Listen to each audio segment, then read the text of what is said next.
घटना में 2-3 महत्वपूर्ण बात हो गई। अब तक जो कयास लगाए जा रहे थे कि नीतीश कुमार के सुपुत्र मंत्रिमंडल में शामिल नहीं होंगे। पहले ये बात हो रही थी कि डिप्टी चीफ मिनिस्टर बनेंगे, मिनिस्ट्री ऑफ होम के लिए जेडीयू अड़ी हुई है, लेकिन ऐसा कुछ नहीं हुआ। वो कैबिनेट में शामिल हुए, डिप्टी चीफ मिनिस्टर नहीं बने। अब मिनिस्ट्री उनको अलॉट होना है, ये देखने वाली बात होगी। श्रवण कुमार, जो जेडीयू विधायक दल के नेता बनाए गए, वो भी कैबिनेट में शामिल कर लिए गए और प्रधानमंत्री के साथ गृह मंत्री भी पहुंचे शपथ ग्रहण समारोह में। रक्षा मंत्री राजनाथ सिंह भी पहुंचे। अब रक्षा मंत्री राजनाथ सिंह के पहुंचने का सबब क्या है? गृह मंत्री और प्रधानमंत्री की बात तो समझ में आती है कि दो जिस्म हैं, जान एक ही है, आप ये कह सकते हैं। भारतीय जनता पार्टी को अगर का कोई केंद्रीय नेतृत्व है तो मोदी और शाह के रूप में ही है। लेकिन रक्षा मंत्री को खास तौर से आमंत्रित किया गया और रक्षा मंत्री राजनाथ सिंह वहां गए, समारोह में शामिल हुए। सारी बात मैं बताता हूं आपको, लेकिन एक इंपॉर्टेंट बात और हुई और इसी का इंतजार था नरेंद्र मोदी को और अमित शाह को। बहुत कैलकुलेटिव अंदाज में सब कुछ हुआ है। 7 मई का वक्त क्यों चुना गया? क्योंकि वो 4 मई के बाद आता है, कोई नई बात नहीं है, 4 के बाद ही 7 आता है।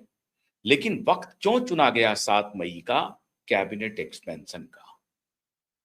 क्योंकि सब कुछ ऐसा लग रहा है कि बने बनाए पैटर्न पे चल रहा है। भारतीय जनता पार्टी को उम्मीद थी कि आसाम में तो हमें सफलता मिलेगी ही, पश्चिम बंगाल में भी वो सफलता की उनकी आशा थी, अपेक्षा थी और ऐसा लग रहा था कि 100% सफलता मिलेगी। लेकिन इतनी बड़ी सफलता मिल जाएगी ये अपेक्षा शायद उनको नहीं रही होगी। स्वयं गृह मंत्री कह के आ रहे थे कि 170 तक हम जाएंगे। पहले फेज में उन्होंने 110 का अनुमान लगाया था और उसके बाद वो कह रहे थे कि जो स्ट्रांग होल्ड है ममता बनर्जी का, उसमें हम कोशिश करेंगे तो हम 170 तक, मतलब एक कंफर्टेबल मेजॉरिटी हमारे पास रहेगी, उससे अधिक का आंकड़ा होगा। तो बीजेपी के ज्यादातर नेता भी केंद्रीय गृह मंत्री की बात को दोहराते रहे थे। स्वयं शुभेंदु अधिकारी, जो मुख्यमंत्री की रेस में सबसे आगे चल रहे हैं, वो बनेंगे ही बनेंगे और कोई दूसरा मुख्यमंत्री का चेहरा वहां पर है नहीं, तो शुभेंदु अधिकारी ही मुख्यमंत्री बनेंगे। तो शुभेंदु अधिकारी भी कह रहे थे 170 80, कभी कभी उन्होंने कहा था कि हम 200 के पार भी जाएंगे। खैर 208 सीटें आ गई। तो भारतीय जनता पार्टी को यह पूर्वानुमान था कि पश्चिम बंगाल इस बार हम फतह करेंगे और उसके लिए उन्होंने पूरी ताकत झोंक दी थी। इसके पहले उन्होंने महाराष्ट्र में इतनी ताकत झोंकी, हरियाणा में उतनी ताकत नहीं थी, दिल्ली में जरूर उन्होंने ताकत झोंकी थी, लेकिन इतनी ताकत उन्होंने आसाम में भी नहीं झोंकी जो ताकत उन्होंने पश्चिम बंगाल में झोंकी। क्योंकि पश्चिम बंगाल मोदी के लिए जीवन मरण का प्रश्न था। मोदी ये चाहते हैं कि अपने जीवन काल में वो सारे लक्ष्य भारतीय जनता पार्टी को हम पूरी करवा दें जो बीजेपी की इच्छा रही है। लंबी प्रतीक्षा रही भारतीय जनता पार्टी की, काश पश्चिम बंगाल में हमारा सरकार हो, और 49 साल के बाद आखिर में पश्चिम बंगाल में भारतीय जनता पार्टी की सरकार बन गई। इनकी इच्छा तो और है दक्षिण में खाता खोलने का, और दक्षिण से तात्पर्य है तमिलनाडु और केरल, दो महत्वपूर्ण जो स्टेट हैं उसमें।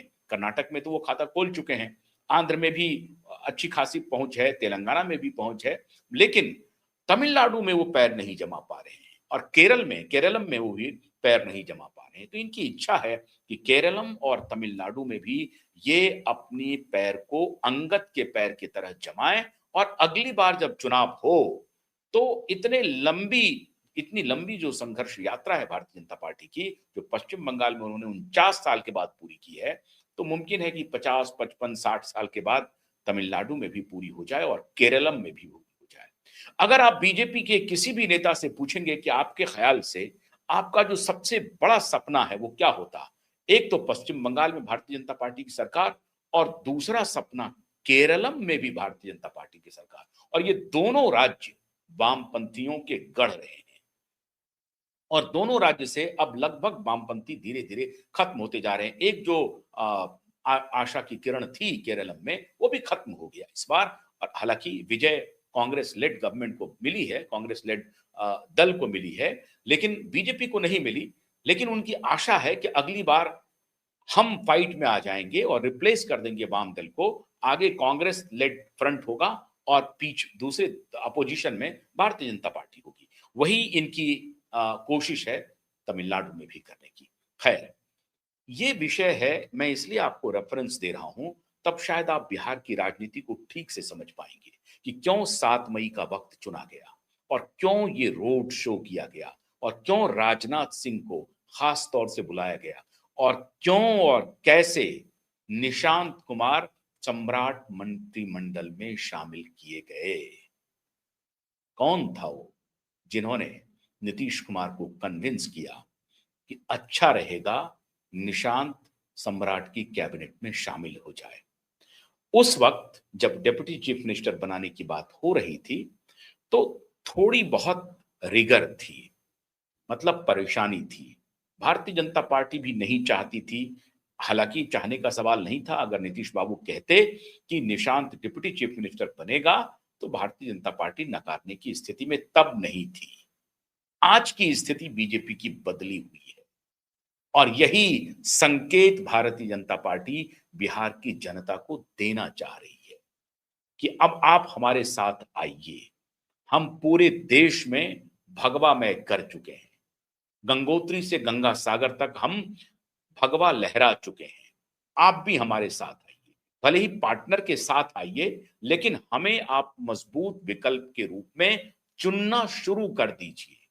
और हमारी सरकार यहां बनी है तो आप हमारे में भरोसा जताइए। ये संदेश, ये संकेत दोनों देने की कोशिश की प्रधानमंत्री मोदी ने अपने रोड शो के माध्यम से। और हमें जो विश्वस्त सूत्रों से खबर मिली है कि आखिर में मोदी और नीतीश की एक सीक्रेट बातचीत हुई और जिसको अब लोग कहेंगे कि संजय झा और ललन सिंह ने इसको कार्यरूप दिया, कार्यरूप में परिवर्तित किया। आप कह सकते हैं कि इसको सफल बनाया। लेकिन सच बात जो ये है कि नीतीश और मोदी में कुछ मंत्रणा हुई और वो मंत्रणा थी कि आप निशांत को सम्राट की कैबिनेट में शामिल कीजिए, क्योंकि अगर निशांत कैबिनेट से बाहर रहते हैं, सरकार से बाहर रहते हैं, तो उसका संदेश बहुत अच्छा नहीं जाएगा। आपकी कम्युनिटी को भरोसा देना बहुत जरूरी है, क्योंकि उनमें एक निराशा है। उनको लग रहा है कि हमारे हाथ से सत्ता चली गई, 20 वर्षों से हम सत्ता में थे और हमारी सत्ता चली गई। उनको कॉन्फिडेंस में देना कि नहीं, आप सत्ता में मौजूद हैं, मजबूती से मौजूद हैं। एक तो आपकी खास कम्युनिटी को संकेत देना, संदेश देना, और दूसरा आपके वोट बैंक को संदेश और संकेत देना, ये बहुत जरूरी है। इसलिए आप निशांत को सत्ता में शामिल कीजिए, मतलब सत्ता से तात्पर्य है कि कैबिनेट में शामिल कीजिए। और इस मंत्रणा को नीतीश कुमार ने 7 मई से पहले 4 मई के रिजल्ट के बाद मानने को बाध्य हुए। नीतीश कुमार बाध्य हुए। अगर मैं कह रहा हूं बाध्य हुए तो मैं जोर देके कह रहा हूं कि नीतीश कुमार बाध्य हुए। नीतीश कुमार को इस बात का भान हो गया कि गंगोत्री से गंगा सागर तक भगवा लहरा गया। ब्रूट मेजॉरिटी में भारतीय जनता पार्टी है।